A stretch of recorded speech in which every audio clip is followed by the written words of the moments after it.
Адам баласы өмірде бір нәрсенің болғанын қалап, оның болуы үшін қатты бір әрекет жасайды.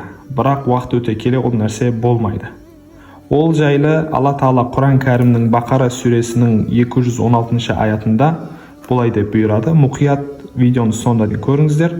Estağuz billah ve asa en takrahu şey'en ve huve hayrun lekum ve asa en tuhibbu şey'en ve huve şerrun lekum vallahu ya'lemu ve entum la ta'lemun.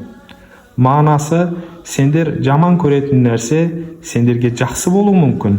Ал сендер жақсы көріп, ол істің болғанын қалайтын нәрсе сендерге жаман болуы мүмкін. Алла білуші, ал сендер білмейсіңдер.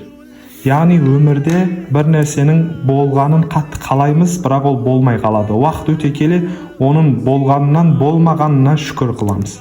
Ал кейбір кезде біздің жек көретін нәрселеріміз өмірде дер кезінде болып қалады. Ал бірақ уақыт өте келе ол нәрсенің болғанына шүкір жасап қуанамыз. Міне достар, сол үшін Алла Тағала бізге Бақара сүресінде осылай деп айтылған екен. Өміріңізде осындай нәрселер болып жатса, комментарияға жаза кетсеңіздер болады. Видеоның соңына дейін көргендеріңіз үшін Алла баршаңыздан разы болсын.